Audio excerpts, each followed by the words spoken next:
Your mold prevention tip of the day. Hi, I'm Jennifer, your certified indoor environmental consultant, and I bring you mold prevention tips to help protect your home and your health. How to check if your bathroom exhaust fan is working properly.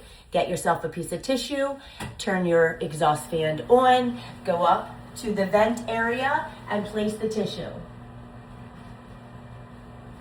If the tissue holds and does not fall, then that means that it is pulling moisture out properly. If it does fall to the ground and it's still on, it's just not pulling the moisture out of the air. It would be time to replace it. Make sure you share, like, and follow so that you don't miss your mold prevention tips.